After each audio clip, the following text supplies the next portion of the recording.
വ്യാസായ വിഷ്ണുരൂപായ വ്യാസരൂപായ വിഷ്ണവേ. ഈ പ്രപഞ്ചം മുഴുവൻ സ്വന്തമായിട്ടുള്ളവനും ഉപജീവനത്തിന് പോലും ബുദ്ധിമുട്ടുന്നവനും തമ്മിലുള്ള സൗഹൃദത്തിൻ്റെ കഥ. പണക്കാരനെന്നോ ദരിദ്രനെന്നോ പണ്ഡിതനെന്നോ പാമരനെന്നോ സൗന്ദര്യമുള്ളവനെന്നോ വിരൂപനെന്നോ ഒന്നും നോക്കാതെ തൻ്റെ ഭക്തനെ നെഞ്ചോട് ചേർക്കുന്ന നമ്മുടെ പൊന്നു ഗുരുവായൂരപ്പൻ്റെ കഥ. അദ്ദേഹത്തിൻ്റെ സുഹൃത്തായ ബാല്യകാല സുഹൃത്തായ സുദാമാവിൻ്റെ സൗഭാഗ്യത്തിൻ്റെ കഥ.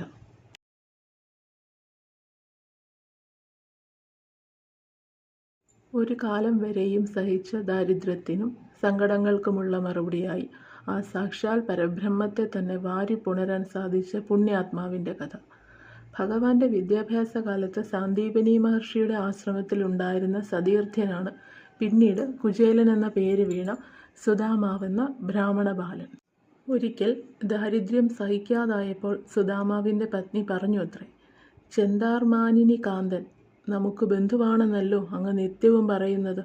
ഉപജീവനത്തിനുള്ള വക കിട്ടാൻ വേണ്ടി കൂട്ടുകാരനും ലക്ഷ്മി വല്ലഭനുമായ ഭഗവാനെ എന്താണൊന്ന് പോയി കാണാത്തത്? മടിച്ചിട്ടാണെങ്കിലും അങ്ങനെ അദ്ദേഹം ദ്വാരകയിൽ പോയി ഭഗവാനെ കാണാൻ തീരുമാനിക്കുന്നു. ഒന്ന് കണ്ണടച്ച് ആ രംഗം ഒന്ന് കാണും. ദാ എൻ്റെ സുദാമാവല്ലേ ആ വരുന്നത്. കൃഷ്ണ കൃഷ്ണ എന്ന വിളി, അതെ അതെൻ്റെ സുദാമാവാണ്. ഭഗവാന്റെ മാളികയിലൂടെ ആ കാഴ്ച നമുക്കും കാണാം. എല്ലാം തട്ടിമാറ്റിക്കൊണ്ട് ഭഗവാൻ ഓടുകയാണ്. കാര്യമൊന്നും മനസ്സിലാകാതെ പത്നിമാരും തോഴിമാരും അമ്പരന്ന് നിൽക്കുന്നു. നോക്കൂ, ഭഗവാൻ പാദരക്ഷ പോലും ഇടാൻ മറന്നു. എല്ലാം തട്ടിമറിയുന്നു. ഭഗവാന്റെ ഉത്തരീയത്തിൻ്റെ തുമ്പത്ത് വിളക്കിൽ നിന്ന് അഗ്നി പിടിച്ചു അത്രേ. ഒന്നും നോക്കിയില്ല. ഭഗവാൻ ആ ഉത്തരീയം എടുത്തങ്ങെറിഞ്ഞു. താഴെ സുദാമാവിൻ്റെ അടുക്കൽ ചെന്നാണത്രേ അദ്ദേഹത്തിൻ്റെ ഓട്ടം നിന്നത്. കാവൽക്കാർ പോലും പരിഭ്രമിച്ചു പോയി. അവരാകട്ടെ സുദാമാവിനെ ആട്ടി ഓടിക്കാൻ ശ്രമിക്കുകയായിരുന്നു. ഈ ദരിദ്രന് കൃഷ്ണനെ കാണണം പോലും. നമ്മുടെ മഹാരാജനെ പേര് ചൊല്ലി വിളിക്കുന്നു ഈ അഹങ്കാരി. ഇങ്ങനെ ശകാരിച്ചു നിൽക്കുമ്പോൾ അതാ ആ ദ്വാരകാധീശൻ, സാക്ഷാൽ ജഗദീശ്വരൻ, ആ സച്ചിദാനന്ദ പരബ്രഹ്മം ഓടി വന്ന ദരിദ്രനെ കെട്ടിപ്പിടിക്കുന്നു. സുദാമാവും അമ്പരന്ന് പോയിട്ടുണ്ടാവും എല്ലാവരെയും പോലെ. രണ്ടുപേരും പൊട്ടിക്കരഞ്ഞിട്ടുണ്ടാവും അല്ലേ? ആ പരബ്രഹ്മ സ്പർശനത്താൽ സുദാമാവ് ഒന്നും ഉരിയാടാൻ പറ്റാത്ത ആത്മനിർവൃതിയോടെ നിന്നിട്ടുണ്ടാവും. ഭഗവാനും സങ്കടവും സന്തോഷവും സഹിക്കാൻ പറ്റാത്ത വിധം ആയിട്ടുണ്ടാവും.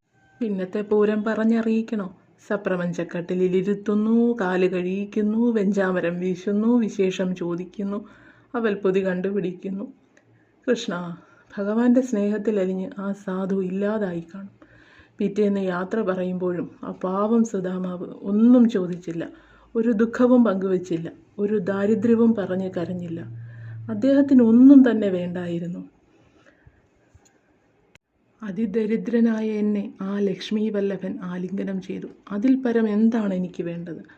ആത്മാവ് സന്തോഷത്തിൻ്റെ പരകോടിയിലെത്തിയാൽ പിന്നെ ഈ ഭൗതിക ലോകത്തിൽ ആവശ്യങ്ങൾക്കൊന്നും ഒരു പ്രാധാന്യവുമില്ല.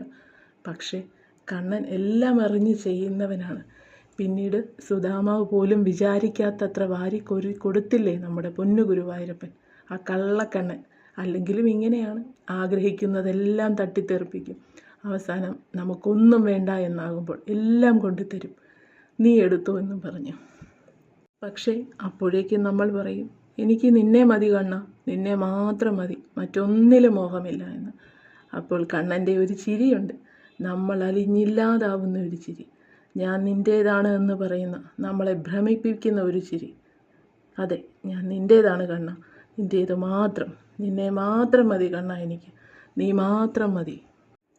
ഇങ്ങനെ ഒന്ന് പറഞ്ഞു നോക്കൂ, ആത്മാർത്ഥമായി പറഞ്ഞു നോക്കൂ. എന്നെങ്കിലും ഏതെങ്കിലും ഒരു ജന്മത്തിൽ ആ സുദാമാവിനെ പോലെ ആ പൊന്നു ഗുരുവായൂരപ്പൻ്റെ കൈകൾക്കുള്ളിൽ ചേർന്ന് നിൽക്കാനുള്ള ഭാഗ്യം നമ്മൾക്കും ഉണ്ടാവട്ടെ. ഭഗവാന് പുണരാനുള്ള അത്രയും പരിശുദ്ധമാവട്ടെ നമ്മുടെ ശരീരവും മനസ്സും ആത്മാവും. ഈ വാക്കുകൾ പൊന്നു ഗുരുവായൂരപ്പൻ്റെ പാദത്തിൽ എത്തിച്ചേരട്ടെ. രാധാറാണി അനുഗ്രഹിക്കട്ടെ. സർവം ശ്രീ രാധാകൃഷ്ണാർപ്പണമസ്തു.